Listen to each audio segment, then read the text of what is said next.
Hello and welcome to the ADHD Artist Podcast, where we explore and celebrate the lives of artists with ADHD. Listen to interviews with all different types of artists with ADHD, where we talk about life, art, superpowers, and... Wait, what was I saying? Hosted by Sarah Guys, your fellow ADHD artist. Thanks for joining. Hi, everyone. Holy moly, we have almost made it through this year, 2020. I hope everyone's doing well and trying their best to enjoy the holidays.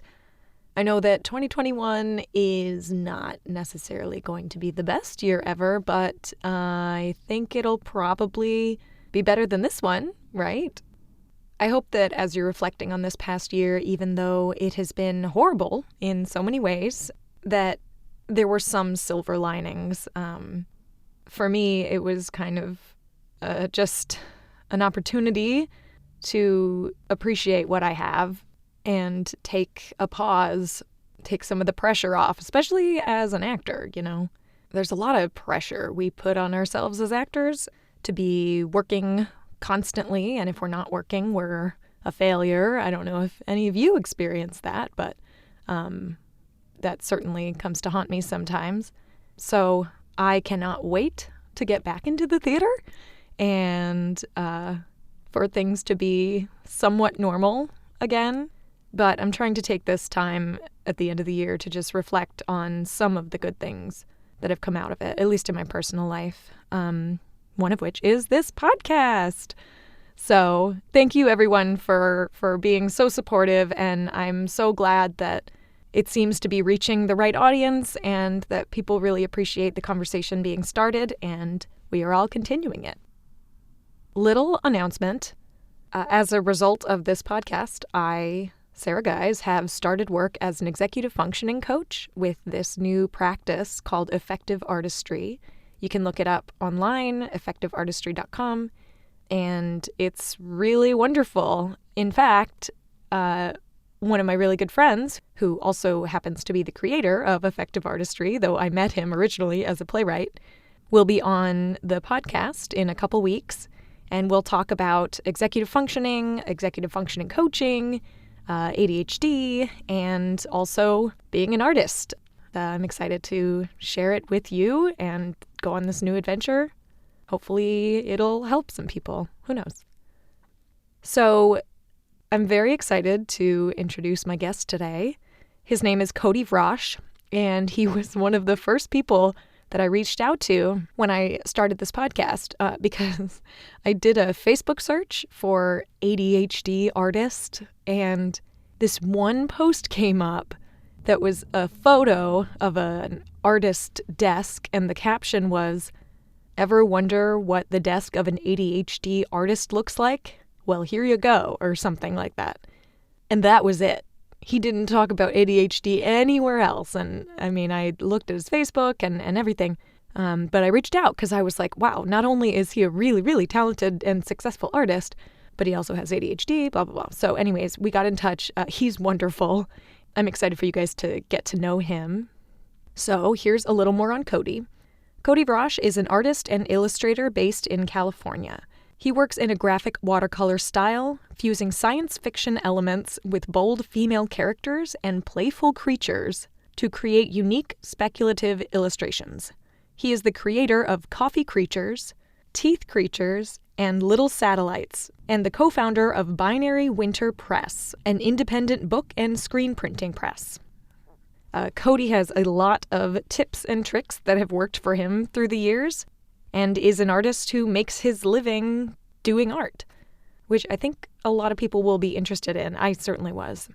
So without further ado, here is my interview with Cody Vrosh. All right. I am here with Cody Vrosh. Cody, thank you so much for being here. I'm so excited to have you. Yes. Thank you very much. Glad to be here. Me too. So I like to start off and just ask, have there been any super noticeable ADHD moments that you've had in the past couple of days? Well, this morning specifically, so I'm a planner.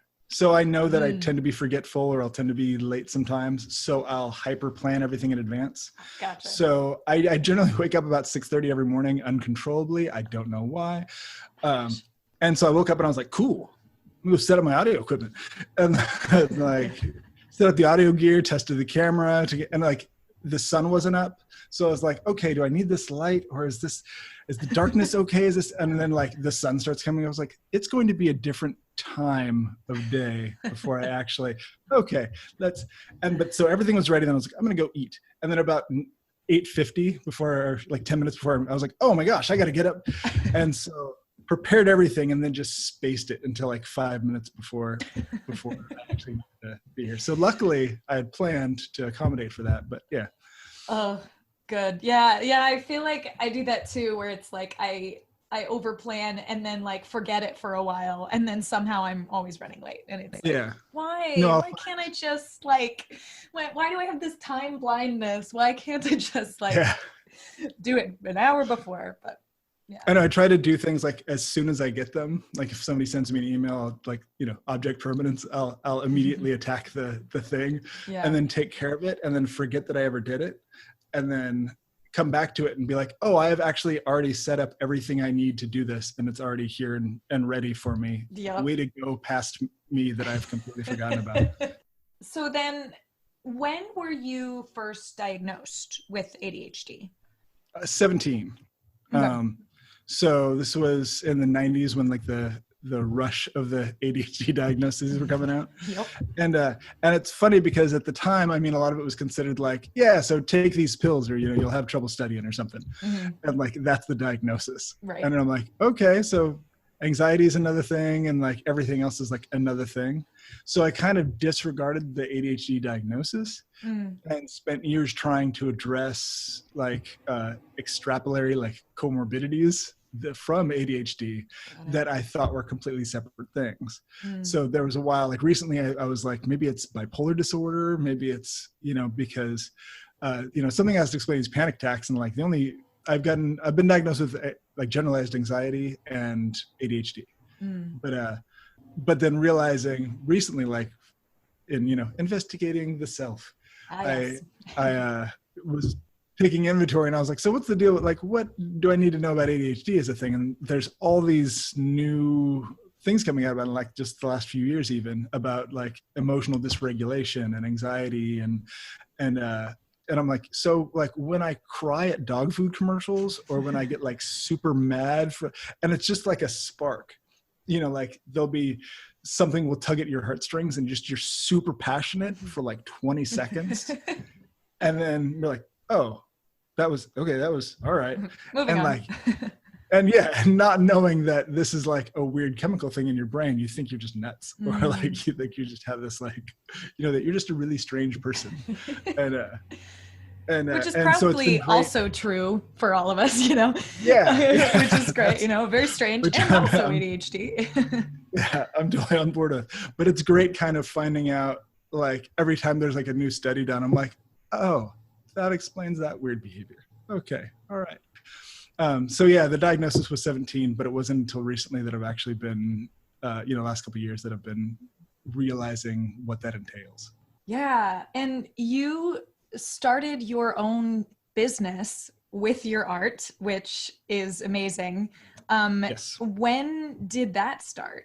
So that was probably about, I guess it's like 13 or 14 years ago.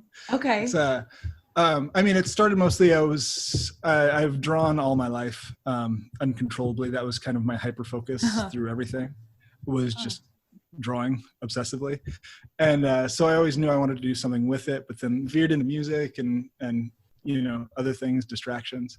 And then my current wife, when we met, she's a writer and she needed an artist for a book. Oh. And I'm an artist and I wanted to do something with, and so with that, that was like my pickup line of like, hey, I can draw your book.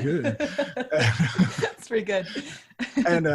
And then it worked out, and then we came out with the book, and then did Comic-Con and so that's kind of where it started. And then the goal was something bigger, and to do it professionally and not actually have real jobs and whatnot. But it's very hard to focus on any of that. And then when my dad passed away, it was kind of the like life starts now moment, you know, where you're like, there's nothing in this world that is stopping you from, you know, it's only yourself that's impeding your way to doing these things. So I was like, okay, I'm going to do this now. And the main focus was just making enough money. I mean, I do screen printing. So our business is Binary Winter Press is the company that we run. And so we do shirts with my art on it, and then ties with my art on it, and books. And then I also sell art and prints, and it's all over the place conveniently, which is perfect for the ADHD mind. Yeah. But like any given day, I'm either screen printing or painting or, you know, marketing or doing whatever other aspect. But so the main focus was just like, okay, I have to make sure I can pay my rent with this. So as soon as I was getting a semi-regular paycheck that covered just rent, I was like, okay, now I can stop doing 40 hours at this other place and start doing 40 hours with this and turn it into something. And then, so we were able to do that for a while. And then eventually my wife was able to quit her job, and now it's just, you know, now it's just the business. Wow. I think there's probably a lot of people listening that are right on the cusp of that. Like they know their art is good. They know this is what they want to do. Yeah. But they're stuck at another job. You know, which is fine. We don't have to make a living with our art, but I think that there are a lot of people who are like, oh, if I could just push that little bit harder. And yeah, totally. And I have a lot of friends, like, especially in the arts, where if you can have a day job and do whatever you want with your art at night, then that's a dream come true. Like, and then I have people that went as artists full time, and now in order to make ends meet, they have to kind of not, you know, sell their souls, but you know, they have to do jobs they don't really want to do with their art in order to maintain financial success or like stability. So, I mean, I don't think there's really a right answer there. I think it's whatever fulfills you creatively / pays rent. You know? Well, God, let's talk about that. Cause like I am so curious, like, do you, as someone who makes money with their art, do you ever get burnt out? Yeah, of course. Yeah. Well, I mean, like this year especially, like, so right before the pandemic, we do Comic-Cons and conventions every year. So we do Emerald City Comic-Con in Seattle, and they're like these amazing pop culture events where, you know, and you get to sit behind a table and like draw and then have people come up and go, this is great. And you're like, well, thank you. That's amazing. and it's kind of nice just getting, you know, and it's, especially ADHD minds, we need a lot of attention. We need a lot of reassurance. And so getting that occasional, you know, boost of like, okay, what I'm doing is not goof. You know, you sit in your studio, like I'll sit in my studio alone painting like, you know, unicorn, astronaut, space girl, madness, whatever. And you're like, is this ridiculous? Am I a silly person? Am I you know, is anything that I'm doing valid? And you can kind of get feedback on the internet, but it's hit and miss. It's not the same. But actually getting to interact with people that talk to you about art and their art and, you know, just life in general and how my art might affect them is like incredibly empowering. But we were like, I was literally wrapping up like printing prints when the pandemic hit. So I think it was about 3 weeks before Emerald City Comic-Con. So that just shut down our entire year for Emerald City Comic-Con. And then you look outside and, you know, well, 2020 has been a year. Yeah, I think we can all agree. You've got, it's pretty, you know, we're dealing with like tyranny and plagues, and we're in California, so we've got fires and just everything's a mess. So the eagerness of like, you know, today I'm going to paint pretty flowers, you know, like I did not want to paint at all.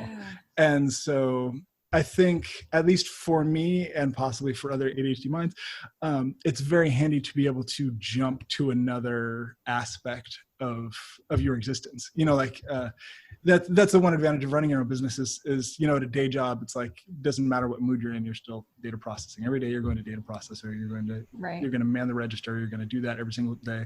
Doesn't matter if you're sad or you're happy or you're hyperactive or anything like that. But so like I just shifted when I'm just going to redecorate my studio. and like replanted succulents and just went crazy like in a completely different direction, so that and like cleaned things and organized things. And so that when I was prepared emotionally and psychologically to be able to do things, then it was there for me and waiting. So I think, didn't we just discuss this? What was the question? I don't know. I just asked, do you get burnt out? Oh, yes. Which is exactly what you're saying. You answered. But long story short, long tangent truncated.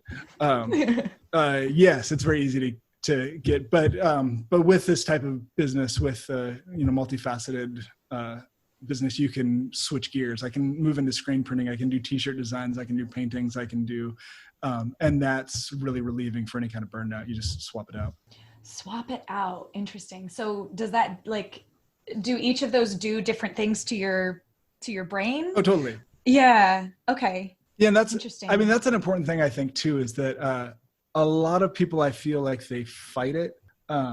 So there's this kind of argument within us that we're supposed to behave like normies, like like this is how I'm supposed to live my life in this regimented way, but we don't work like that. And so it kind of feels like telling the hyperactive kid inside you to sit down and be quiet, when like we've been fighting against that. We've been hating the teachers that told us to do that. We've been fighting against it our entire life. And then we become adults and we're like, no, you have to sit down and be quiet and be calm. And I don't at all. Like, I don't know why you would want to. And so when I'm hyperactive, I'll go and like lift way too many weights, or run around the block, or screen print ferociously for a while, or dig in the dirt, or, like there's, of course, with art, there's different, processes. There's stretching paper and doing things that are more physical, and there's sitting calmly and needling and hyper-focusing. And if you're in a hyper-focus mood, hyper-focus. If you're, there's no time when I'm more focused and more calm. And I've got on my studio, my painting bench, I use a balancing ball. And then I'll always have like 3 paintings going and an audiobook playing, and just be ready to jump over to the next thing. Like I'll be taking photographs in the other room. And so I'll do one for 20 minutes. And, so I'm like balancing, painting, listening to things, and like just getting this influx of all different just stimuli. And then I go, I'm bored. And then I jump up and run to the other room and do something completely different. And then go, okay, time to change focus. And it feeds the, it may not be completely healthy as far as like brain training, or, like there's certain things like, like OCD that you're not supposed to feed too much. You're supposed to use CBT to back away from the habits, but they're not going that far away. Is there ever a time, do you feel like you ever have do you ever beat it? Do I ever, like the ADHD or the, oh yeah. I mean, I try to control it sometimes, but then if I'm in like a hyper focus mode, like you're talking about, just go and go and go and go. The problem is that like, I'll let myself go, but then I can't stop. Yeah. And then I'm like, oh my God, there's all these other things that I need to be doing. Like I need to go do this, and I actually want to go do this, and I blew off this friend, and I this and that. And then it's like, oh, okay, I wish that I could like go with it for a while and then switch, and then somehow like smoothly transition. Yeah. I feel like transitions are hard for me, but I love what you're saying is reminding me. It's like, I don't know. It reminds me of like a playground, like, like, oh, I'm bored of going down the slide, so I'm going to go over to the swings and I'm going to do this and that. It's like, it is refreshing. So we kind of talked about this already, but this from listening to my podcast. I always ask everyone this question: what does it feel like to make art? I've been thinking about this one. I know I think you want spontaneous reactions from this, but of course I heard it the first time. I was like, what does it feel like? And I know like a lot of people say it feels, they finally feel calm for a minute, but, so this is a metaphor. So I'm going to preface this a little bit. Okay. I'm not a huge fan of the attention deficit part of ADHD. I don't really think it's a deficit. I think I have way too much of it. I think Yep. focus, maybe. But paying attention to things is not a problem. I'm currently paying attention to like 80 different things. Yep. And when I'm painting, there's, my mind is on multiple different things at a time. So I always think of it as like when most people have a pitcher of attention, and it's the water of them that they can pay attention to. And most other people have an equally sized pitcher that you can pour into, or objects have an appropriately sized, receptacle for you to pour your attention into. But we have buckets. We have these giant buckets of attention. And so any given task, I can pour my attention into it, but then give it a couple minutes and I'm still going to be sloshing over the sides with my attention. And so, and every once in a while you get something that's perfectly sized where you can just pour all your attention into, and it just keeps pouring and it just keeps accepting it. And so it's a calm, not like a lake, but like a river. That makes sense, where all that effusive energy that we have, because we just keep pouring. It's no matter what, you just keep being excited, you just keep being energetic, you keep, it just keeps coming. And so art to me feels like when I hit a good rhythm, it feels like my river is flowing into it. Does that make sense? That absolutely makes sense. Yeah. And so, it's kind of like when when you're singing and you hit the perfect note and it just carries, and you can just continue that note and it just continues. And it's not the moment you hit it. It's not the moment you stop. It's the continuation of that tone. It's the rhythm that carries through. Yeah. Yeah. With, I'm an actor and I feel that I call it like the zone. I'm like in the zone and I like hit a rhythm, especially when I'm like actually performing, like we're doing the play or I'm singing the song, and you like hit the zone and then you're just there. Yeah. And I feel so alive. I'm so present, and it's just, everything is just like, everything is firing it, and it feels so good. So, and it's so interesting when I talk to visual artists, because I don't really draw. It's never been, it's been more stressful than anything for me. Yeah. And so I love hearing from visual artists that talk about how, you find your own rhythm, and it sounds similar to what I find in my own art. Yeah. It's just really great. Well, I was actually thinking about, cause you mentioned a couple of times on your podcast that, you're the only thing you're really afraid of with people knowing that you have ADHD is that you didn't want people to watch you on stage and go, "Oh, she just got distracted right there." And I relate to that. Like, but I was thinking about an actor with ADHD, and I could be way off base with this, but correct me if I'm wrong. But it seems like another superpower to me, because while most people would have their lines and how this character is being in the scene, you might be able to extrapolate on everything else about the character, because most people in any given situation aren't thinking about like just the situation. They're thinking about, groceries or what they have to, Right. So you might be able to embody other aspects of the character. Is there any truth to that? I was just curious. Yeah, it is, especially when, in college, we kind of had this term of like being in story, like there's my thoughts as Sarah, like, oh, these people are watching me and am I doing a good job? Did I hit this mark? Blah, blah, blah.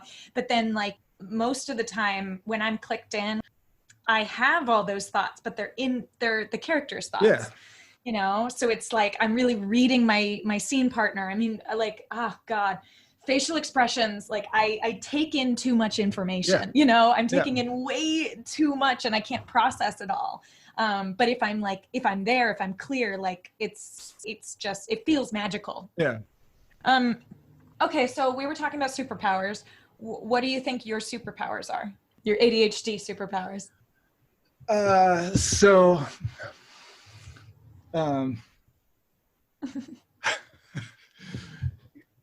That moment where you are trying to make your thoughts coherent, where all the thoughts pour in. Yeah.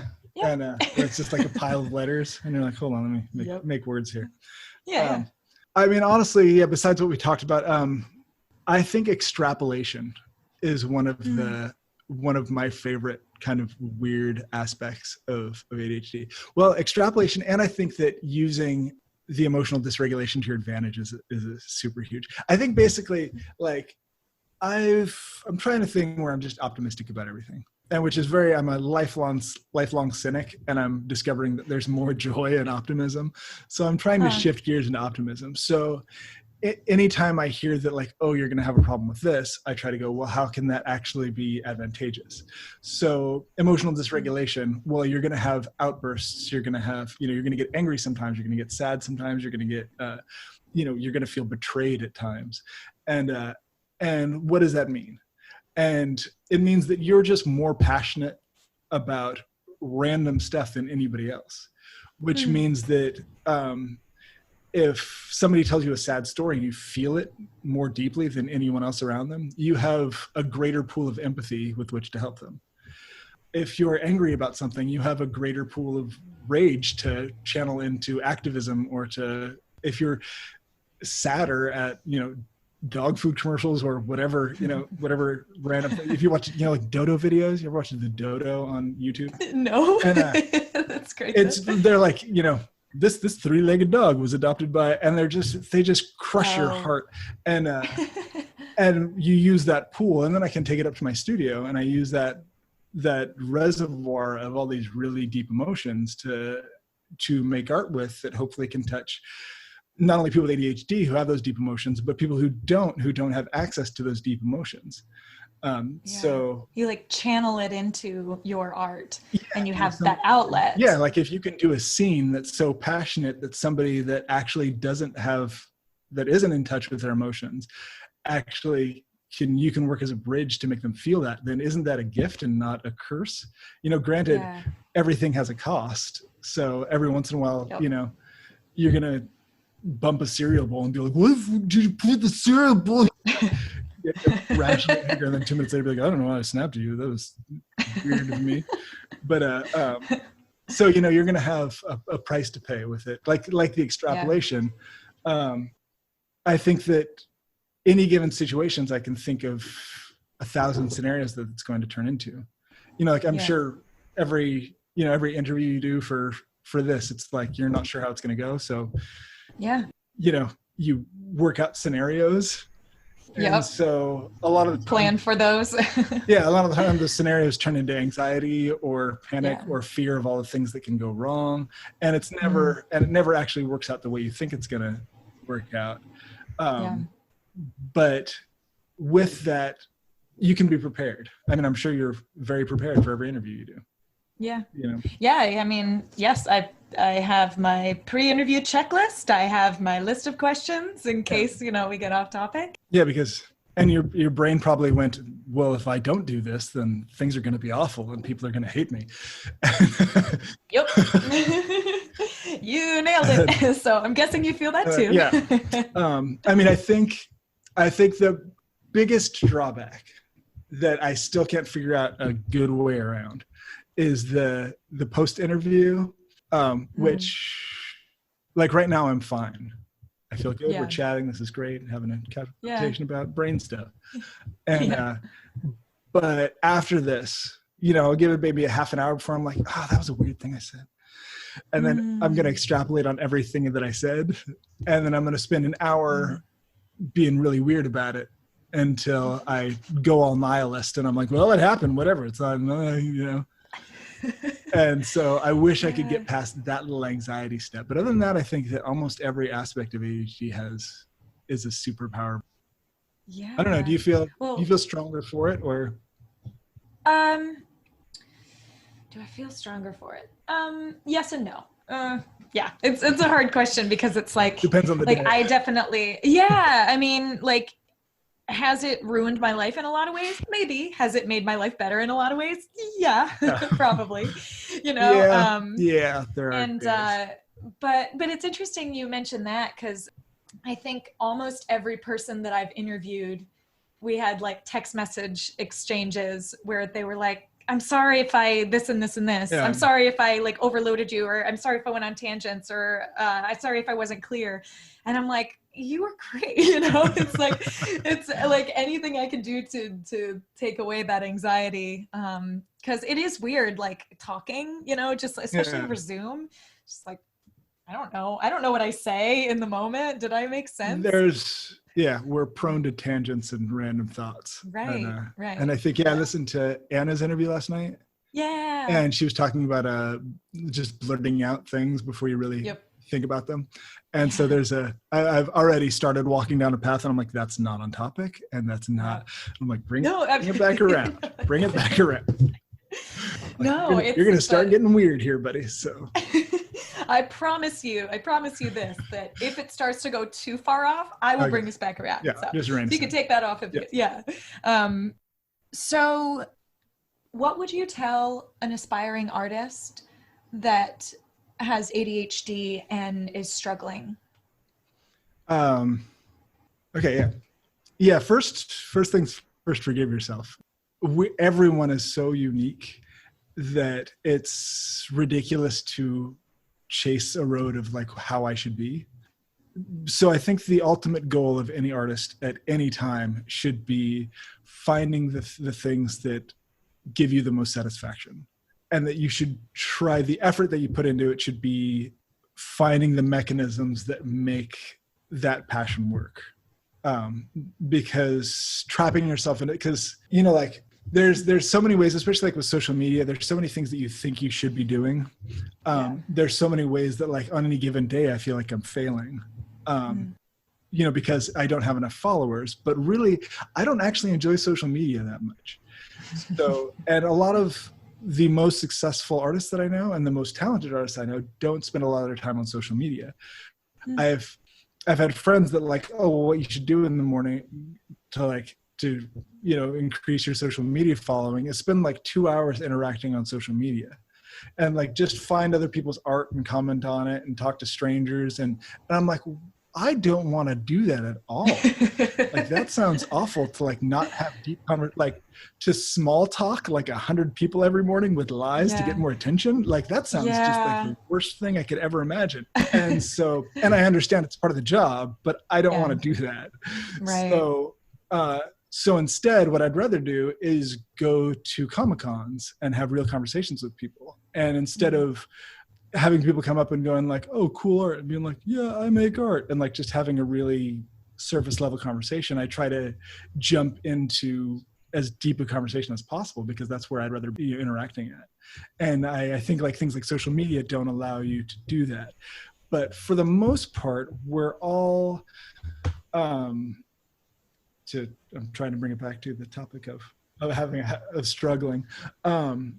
So your niche is out there. And so don't be confused by people telling you what you should be doing, or thinking that, you know, Instagram is not the real world. Art shows are not the real world. If you like, I enjoy doing art shows every once in a while, but I did the gallery scene like consistently. Like I pushed for the gallery scene for a long time, but it all felt like strangely inauthentic to me. Like I was kind of standing in front of my art piece, hoping that somebody would buy it, trying to pitch it to them. And that's not, and again, that's not the conversation I want to be having. And so why would I engineer, you know, if I got away from like my day job because it was a life that was engineered in ways that I didn't want to participate in it. Right. And it was frustrating to participate in it. So why would I move into a different career that I was frustrated by? And of course, you know, make your money. You know, if you need to do, you know, there's aspects of it where you need to make profit, but always be always be seeking the thing that makes you the most happy, and always be angling to get there. And don't worry about being told what to do, or don't worry about ideas in your head. Don't extrapolate and think that if I don't get this gallery show, then I'm obviously going to be a failure. Like the things that were so monumental to me at the beginning of my career, like I remember submitting to books and getting rejected, and you're just like, well, it's over. I guess I'm a failure. And this is just, you know, I'm not. And then I'll find the email from like 12 years ago, and I'm like, oh yeah, does that company even exist anymore? And like it's out there, and like it didn't, you know, it never mattered, but it crushed me at the time. So trying to assume there's all these places you need to be, when really the place you need to be is just finding the place you want to be. Yeah. I feel like a huge issue that we have as artists is selling ourselves. Yeah. You know, you mentioned that, and it's so hard to keep to remind yourself of that foundation of like, this is why I'm doing it, when there's so many things out there that are like, oh, well, if you had like 20,000 more followers, then maybe you'd be, you know, an actual artist and like that sort of thing. And I think I think a lot of people do quit because they're like, well, I'm not, you know, I can't, I can't do that. Well, it's validation. Right. You know, yeah. like you're doing something that's very close to your heart. But I mean, ultimately it's, I find it interesting. So I had an African-American studies teacher a long time ago that told me that people only have conversations to speak. And so at that point I tried to start asking more questions of people, because that was just the nature of it, is that people don't engage in things for other people. They engage in things for themselves. So when somebody likes a piece of my art, it's not, they tell me I really love your art. It's not so that I feel good about it. It's because liking my art says something about themselves. Yeah. And that's basically how the human mind works in general, is that we're feeding into our identity. It's all identity. And so, liking, loving your audiobook or loving your acting is saying that's a part of me.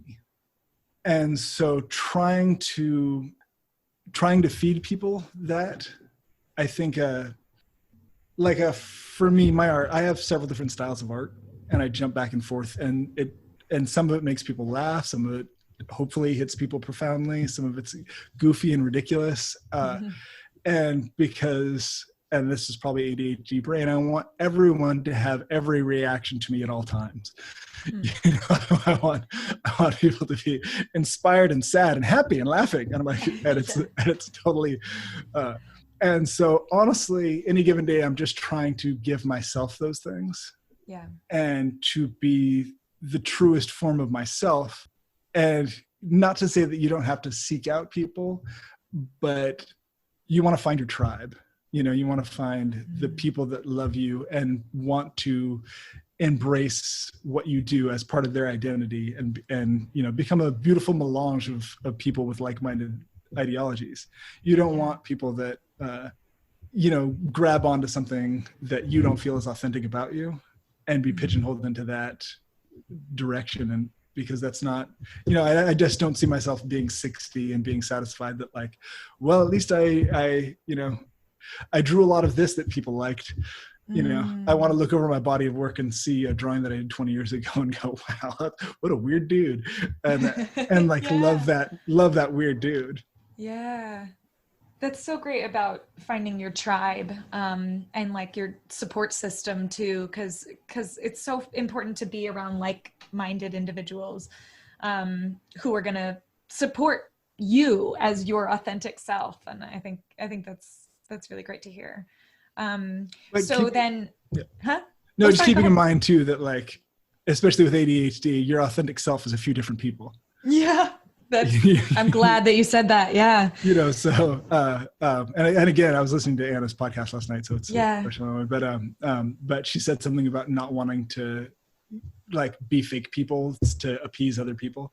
Yeah. And I think in a lot of ways, like, the voice I use on the phone when calling the bank is a different person than the voice I use with my wife, which is the different voice I use with my D&D group, which is, right. And they're all different, and none of them are fake. It's all just like a different aspect of my personality. So, there's situationally, there's different people that you kind of call upon to, you need that person in this moment. I need the focused person. I need the hyperactive person. I need the hyper planning person.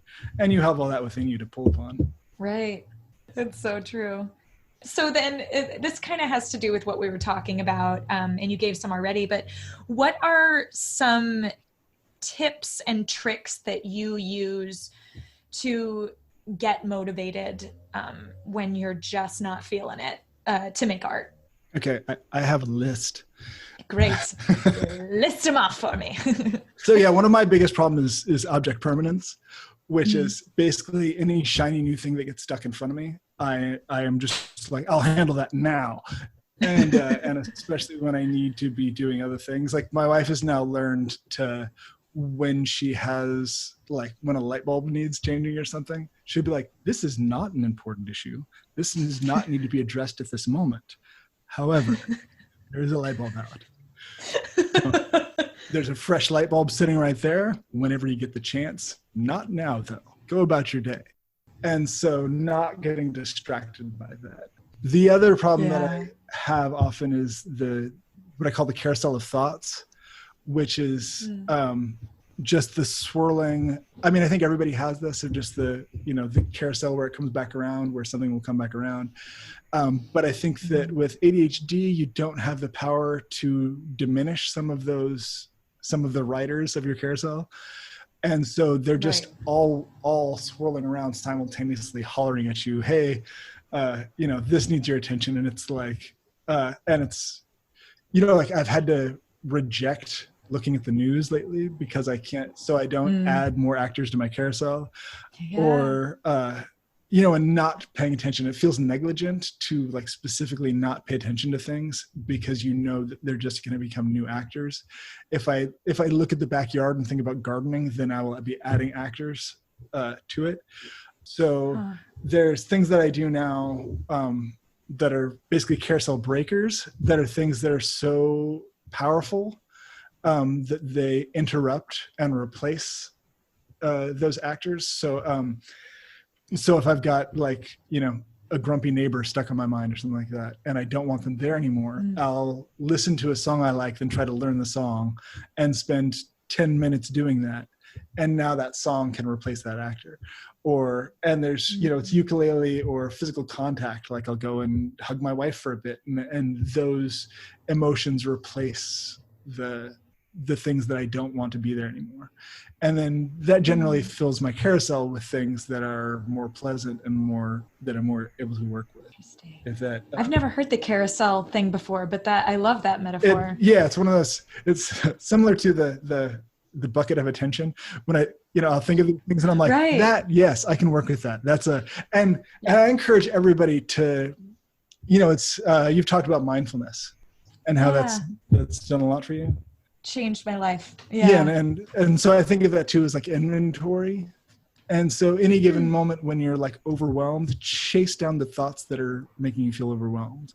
Like I'll have a panic attack and walk down the path that is, what kind of anxiety attack am I having right now? Do I feel like something's hunting me? Do I feel like people are judging me? Do I feel like, because all the chemistry is there from 10 million years ago.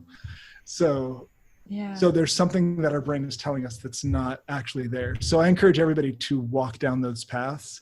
And in fact, my wife got me to do this wonderful trick that I love, which is to think of problems in life as like D&D problems, where you roll dice. For like people that play D&D will understand this, but like I have a proficiency in painting, but if I have the status effect of sleepy, then I won't be able to, then I'll be rolling at a disadvantage. So if I fail on that painting, then it's just a bad dice roll. So it's not me failing and I'm a failure and everything's horrible, I'm never going to be good again. It's just a bad dice roll. So next time I roll the dice, maybe it'll be a better version of that. So, or when I'm anxious about myself, I think of myself as how would the character Cody Vrosh role play that scene, as opposed to, like, this is all too much. I can't deal with this. I got to get, I'm out. I can't take it. I go, well, in a scene where Cody Vrosh is at a dinner party, how would he interact with the guests? And so in a way it's fake, but of course I'm role playing as me. So it's not fake. It's just removing the emotional component to what's happening in that. So these things help me. I have another trick, which is the 2-minute rule.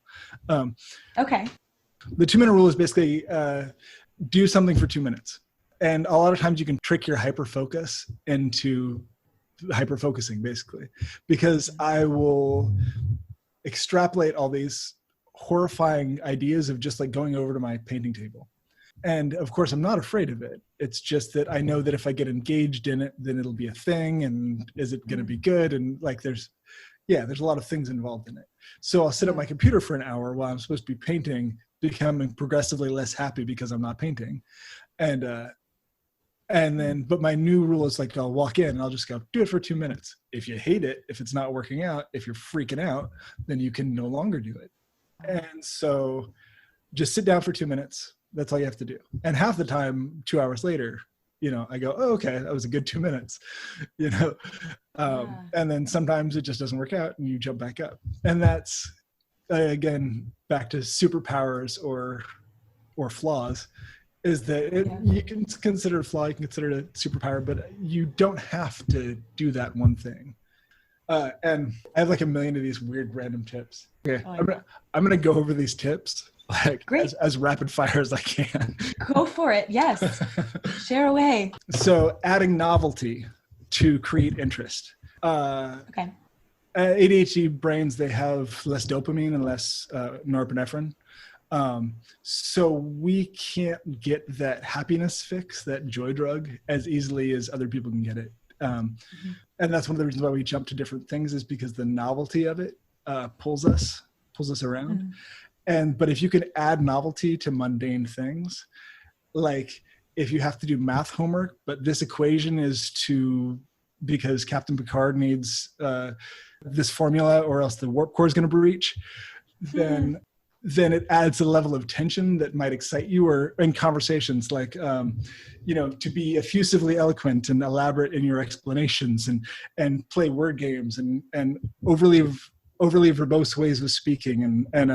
And you can turn even the language that you're using into a game, or puns, like just in listening to somebody else. I've noticed that like I'll just be looking for words that kind of mash up when people are talking. I'm like, okay, so, all right, so, okay, and then like just waiting for the moment to like smash them together, and it just adds enough of a weird little game to make casual conversations that that have like 80% of your interest. Just make your own extra 20%. Whether that's like imagining subtitles or imagining word blocks of their words coming out, or just as long as it's not, because at any given moment I'll be thinking about like the dynamics of squirrel hierarchies, or some, random, and I'm like, how many squirrels can fit in that tree? Do you think if they hollowed out it, how many squirrels, like if you stacked them on top of, and you're like, oh, job interview. That's right. And so if you can turn the job interview itself into a game, or make up some story about the interviewer, or engage in some extra way, like ADHD brains, I think have the power of a second level. So utilize that second level. Yeah. I was working a job at a tax office Yep. Back in the spring, and I just could not stay focused on anything. Yeah. And I was just a temp, I wasn't like doing anything that was like super important, except the administrative stuff. And so every day I would dress in a way and pretend that I was Pam from The Office, and I would interact in that way. Brilliant. Right? And I would interact with people, and like if I felt awkward, it was because Pam felt awkward, and and it was like, it was all just like a fun. I was in a comedy. I was in a comedy show, and it just made it so much more interesting to me.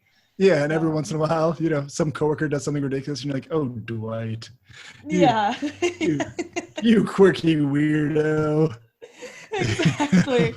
Yeah, it really helps too. Turn and break the fourth wall and talk to the camera for a minute. I just like make the eyes at the camera. One question I have for you is, do you know a lot of other artists with ADHD? And if so, do they talk about it openly? No, I mean, I think among the artistic community, there's kind of this assumption that everybody's got something, so when an artist is like, oh yeah, last week I didn't get out of bed for a week, then you're like, oh yeah. And it's not like, my dear, are you okay? It's like, I'm sure you've dealt with this. I'm sure you know what you're doing. If and we've all kind of know the deal. And so, and especially with ADHD, there's so many like comorbidities or just other things that could be where like it veers into autism, it veers into bipolar, it veers into depression, anxiety to it. Yeah. There's all sorts of other things. So and of course it's a spectrum, so there's a range. And honestly, I think most artists, other than like craftsmen, people that are just, I don't know if this is true of like people that draw diagrams for cars or anything like that. It's definitely still artistic, but I don't know if it's as expressive, but any kind of expressive arts, acting, musicians, everything, somebody probably has something going on with them. So I've talked to a lot of people about anxiety disorders because we all have them. But I kind of just assume that a lot of people I know, but we don't actually have the discussion. I'm trying to think of any times. Like I've got a friend right now that like, I guess in so many words came out, but just mentioned he was like starting a new drug today. And and it's not necessarily taboo. It's just one of those things that it doesn't come up organically. Yeah. You know what I mean? Like, yeah. I mean, do you find that? Yeah. I mean, part of the reason I started this podcast is that like, I felt like I was keeping a lot of my, like, my anxious thoughts, like that have to do with ADHD to myself. Yeah. Cause I was like, I didn't want to talk to my artist friends about it, about, medication and this and that. And you're right. Like, I mean, as artists, every single one of my artist friends has something like mental health wise that is like, probably needs to be addressed. But so it's been really nice to have people kind of come out and talk about very specific struggles about like our specific brain and how it works. And I also just find it really interesting that there are some people I bring on this podcast that I find them like through the ADHD community, maybe they're making something that's ADHD related, or they are like kind of an expert, or there's like a community of ADHD people. And then I find out that they also are artists. But with you, I was like, honestly, I was on Facebook when I was first starting, and I like Googled ADHD artist, and I saw one post that you had. It was just one. And it said like, I think it said like, if you want to know what an ADHD artist workspace looks like. Yeah. And that was like paintings. Right. And that was like the only way that I knew that you had it. And so I was like, oh, that's great, because I think it's really important to have people like you on that, where like ADHD isn't something you talk about all the time, but it's really helpful to have you talk about it in this, in this context. Cause I think it'll really help people. Well, it's also strange. Like, it feels like a little kid ailment, there's like these weird, and I mean, I have it. And for years, I literally thought it was like something that little kids had when they were hyperactive in class. And that was the extent of it. And to equate it with myself was basically putting this image on myself of me sitting in a chair going, like freaking out and not wanting to do my homework. Yeah. And like, that's not me. So obviously I'm not ADHD, but but it's same with like bipolar disorder, which I'm still not sure if I have it or not. Who knows? It's all a spectral melange of different flavors.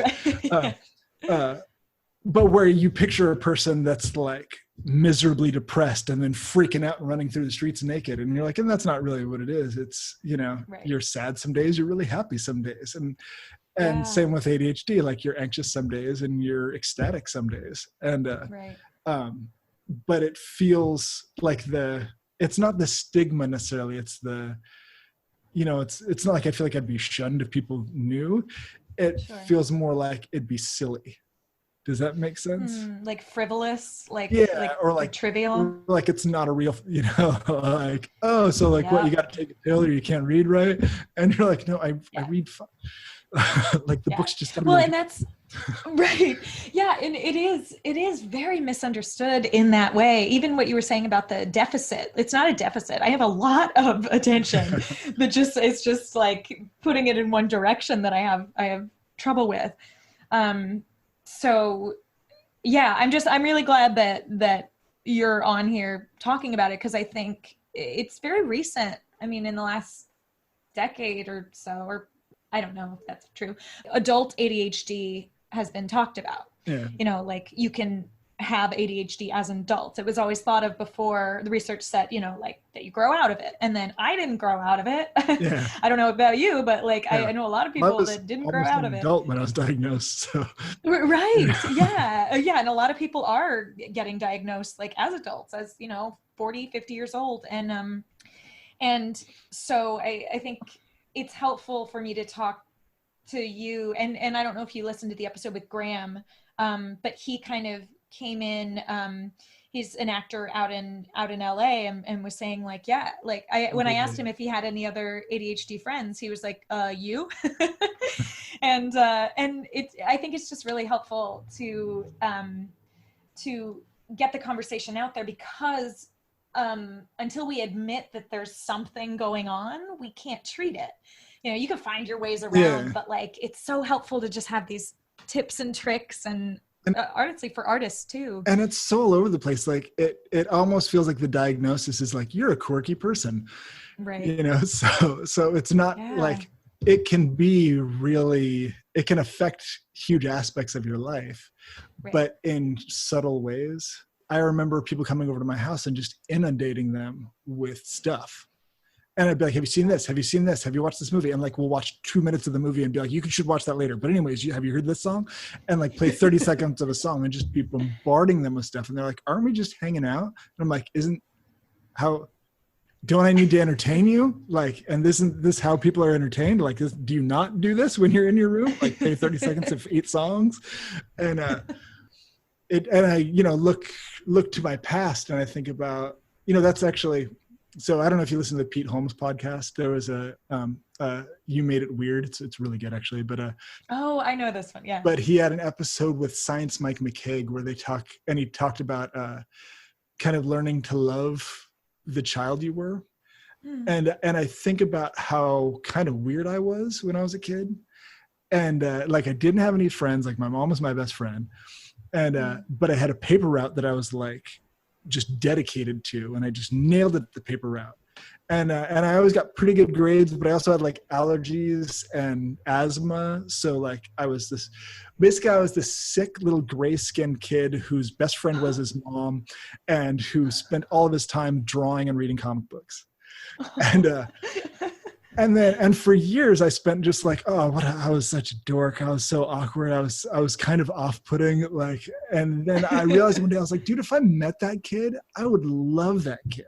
I was gonna say the same thing. Like, I would love this kid. I'd be obsessed. Yeah, and like if he walked up to my booth at Comic-Con and was just like, I just like to hang out. I got a paper route, but I spend all my money on comics. And every weekend I'll go to the mall by myself, and I'll get myself a frozen yogurt and buy comics, and then spend the rest of the time at the arcade. And I'm like, that sounds like an amazing day. And you were just killing it at life. Like, you'll have friends eventually, man. Don't trip. Like, it's cool. Yeah. And just so like, and like forgiving myself for like times in relationships where I was probably it's not thoughtless, because I think your thoughts are there, but it's forgetfulness and a tendency to focus in on a detail of some, like you're supposed to be spending time with somebody, but instead you're it's show and tell instead of spending time with them. Or you're supposed to be taking them out for their birthday, but instead you've devised this elaborate plan that's more about these steps that you've promised to take, instead of spending time with them or appreciating them. Right. And so it's, for me, a lot of coming to terms with ADHD has been acknowledging that the ways that I do have strengths, also have inhibited in the past with me not understanding it as well. Relationships, timelines, projects, and like I want to make a comic book one day. That's a goal of mine, is that I'd love to do. Yeah. I love sequential artwork, and I would love to do a really, like launch myself in a sequential piece. But of course I want it to be brilliant. I want it to be perfect. I want the first time I try it to nail it. I don't want to fail at all at it whatsoever. And I know that it's going to be a massive time investment and a massive attention investment. So I've kind of started coming to terms with the idea that that might not be something I'm able to do. I'm able to work on 100 paintings simultaneously, but giving all my attention to one project like that might be a really Herculean effort for my mind. So instead of looking at tips for how to do it from people with neurotypical brains or, neurodiverse brains in other ways, start thinking of it as, like the 2-minute rule. Instead of trying to do a page of comics in one day, do one panel every night for 20 minutes. And that's the only, I'm not going to be able to dedicate 6 months of my life to this thing. It's just not going to work that way. Right.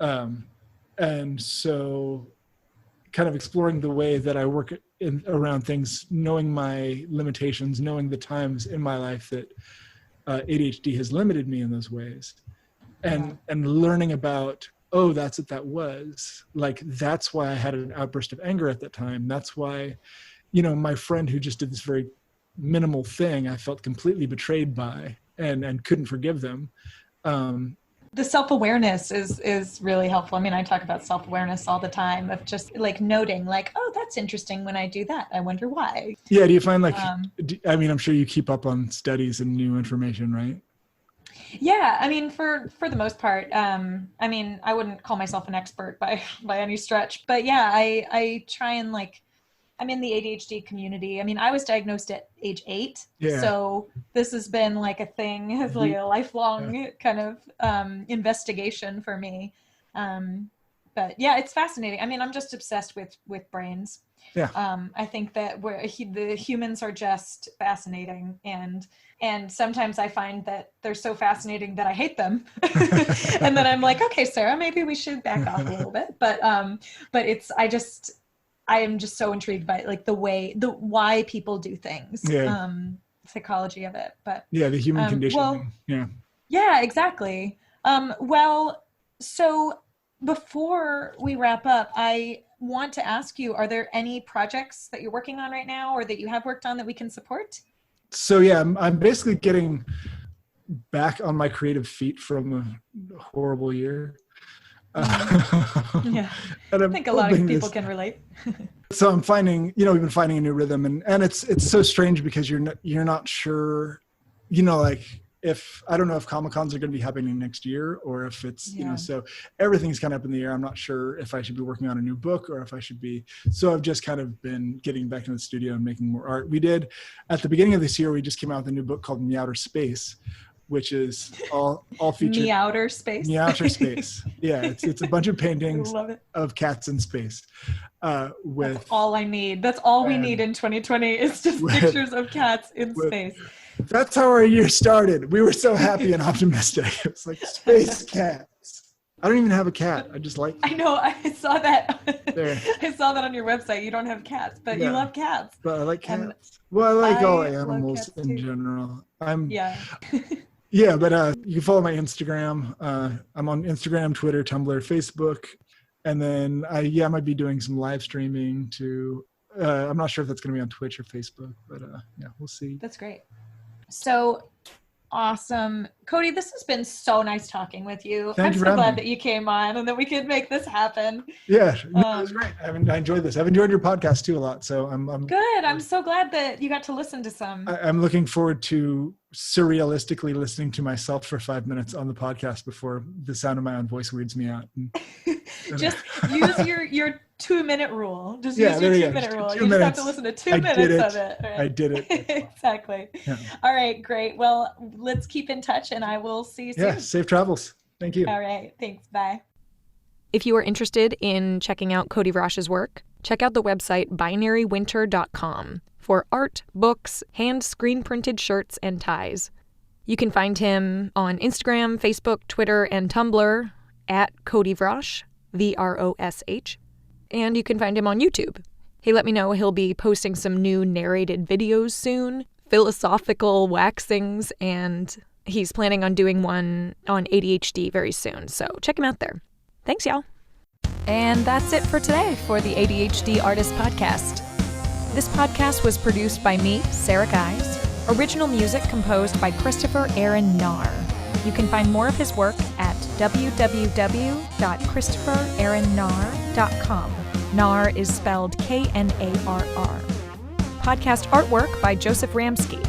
For any inquiries, you can contact him directly at jramski3@gmail.com. Thanks for tuning in, and don't forget to hit subscribe wherever you listen to podcasts. You can also follow us on Instagram at the ADHD Artist Pod.